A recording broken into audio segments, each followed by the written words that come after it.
New this morning, Letitia James not getting reindicted. Why a Virginia grand jury refused to take up the mortgage fraud case again. Plus, one video, two completely different takeaways. What lawmakers saw inside that classified room. And nearly 5 years later, caught. The man accused of planting those January 6th pipe bombs and what finally broke the case. The stories that matter, clear and credible, from across the country to around the world. These are your unbiased updates from Straight Arrow News. Good morning, I'm Craig DeGrelli. This morning, a grand jury in Virginia has refused to reindict New York Attorney General Letitia James on mortgage fraud charges.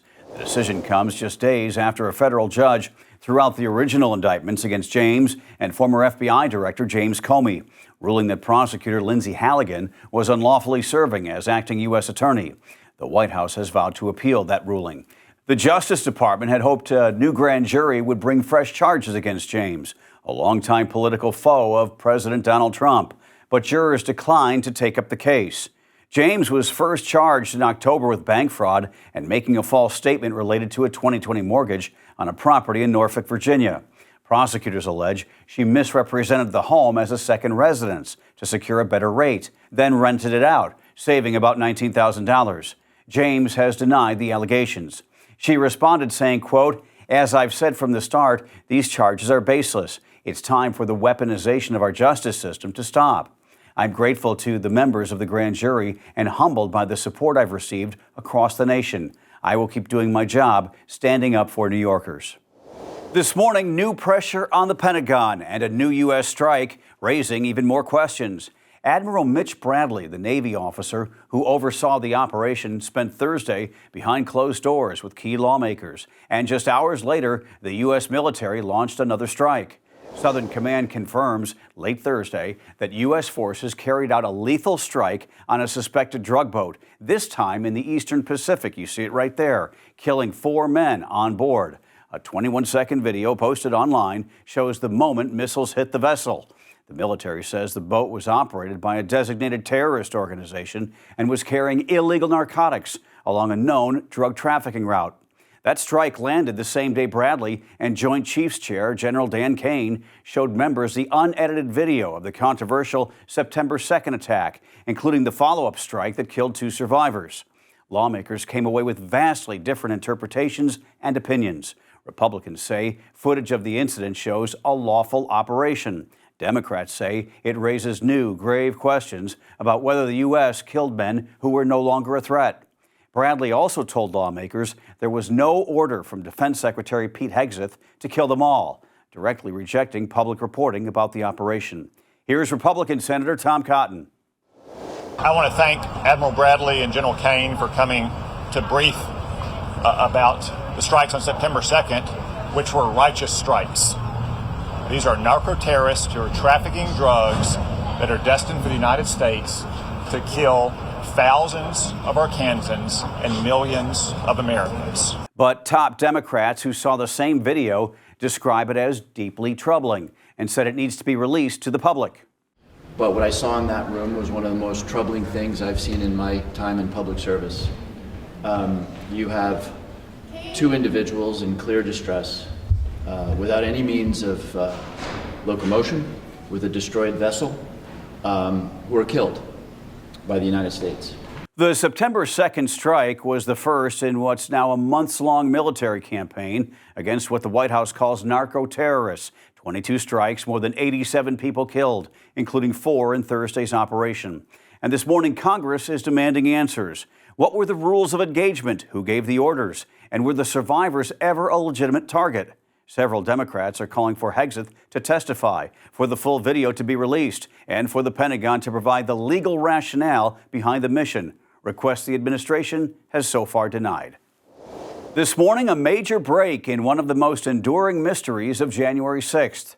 After nearly 5 years of false leads and conspiracy theories, the FBI has arrested a Virginia man they say planted both pipe bombs outside the Republican and Democratic National Committee headquarters on the night before the Capitol attack.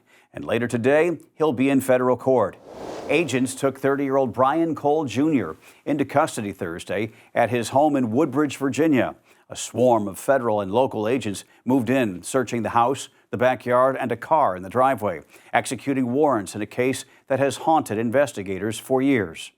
Let me be clear, there was no new tip, there was no new witness, just good, diligent police work and prosecutorial work, working as a team along with ATF, Capitol Police, Metropolitan Police Department, and of course, the FBI.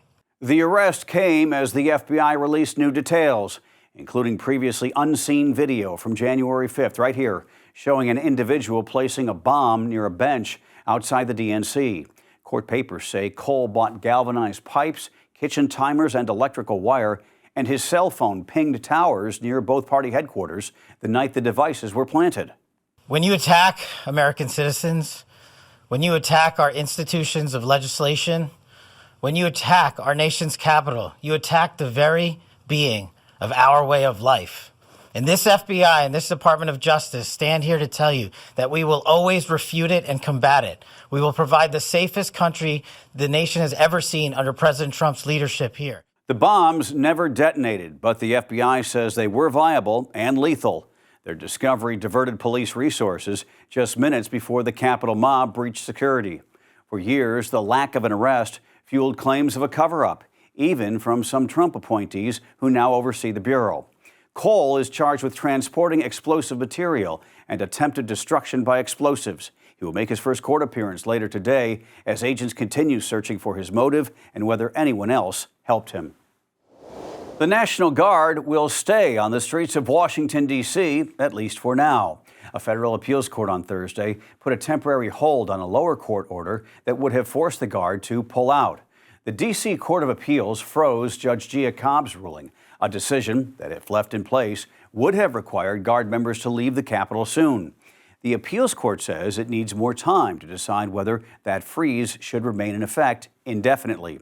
President Trump has repeatedly credited the National Guard with driving down crime in Washington, but their deployment has been under scrutiny, especially after a deadly shooting just before Thanksgiving when a gunman killed one Guard member and critically injured another. D.C. Attorney General Brian Schwab opposes keeping troops in the city, arguing it, quote, exposes both the public and Guard members to substantial public safety risks. On Thursday, the president hosted the family of injured Guardsman Andrew Wolf in the Oval Office.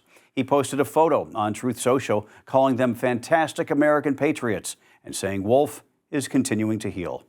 President Trump has quietly replaced the architect he handpicked to design his massive new White House ballroom, a $300 billion project already reshaping the South Lawn. The Washington Post was first to report the news. For 3 months, architect James McCrary led the design until late October, when he stepped aside after clashing with the president over the ever-expanding size of the building. Sources say the real breaking point was his small firm missing deadlines on a project that Trump wants finished before the end of his term. The job now goes to Shalom Baranas, a veteran architect behind major D.C. federal buildings and the post-9/11 Pentagon renovation. Crews have already demolished the East Wing and erected a towering crane as they prepare the site. But there is growing backlash. Preservationists say the project skipped normal review, and a new Senate bill, the so-called No Palaces Act, would force more oversight. The administration expects to submit formal plans to federal planners this month, setting up a major fight over what could become the biggest addition to the White House in more than a century. Finally this morning, a rare and spotted surprise in southern Arizona. The University of Arizona's Wildcat Research and Conservation Center says a new jaguar has been documented in the state. This is just the 5th jaguar the center has confirmed since it began tracking the big cats in 2011. Look, so how do they know it's a new one? Well, the spots. Every jaguar has a distinct pattern, a furry fingerprint, if you will, making this sighting unmistakable. Who knew?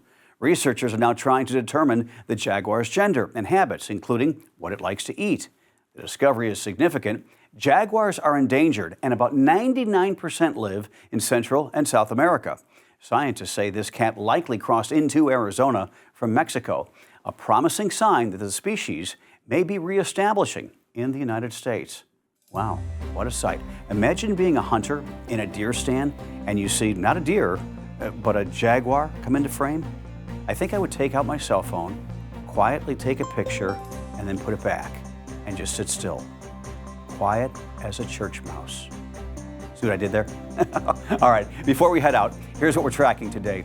In Indiana, Republicans are set to vote on a redistricting plan that could give the GOP control of all 9 U.S. House seats there. The House session begins at 10. At noon, President Trump heads to the Kennedy Center for the FIFA World Cup draw and is expected to receive a new FIFA Peace Prize. At 1:30, the man accused of planting pipe bombs near political party headquarters on the eve of January 6th is due in court. And later this afternoon, a key vaccine advisory panel takes up whether newborns should receive the hepatitis B shot. Hey, you bring the coffee, we'll bring the context. Sign up for our Unbiased Updates newsletter. Go to san.com/newsletters. Those are your Unbiased Updates for this Friday. We'll see you back here on Monday. For all of us here at Straight Arrow News, I'm Craig DeGrelli. Have a great weekend.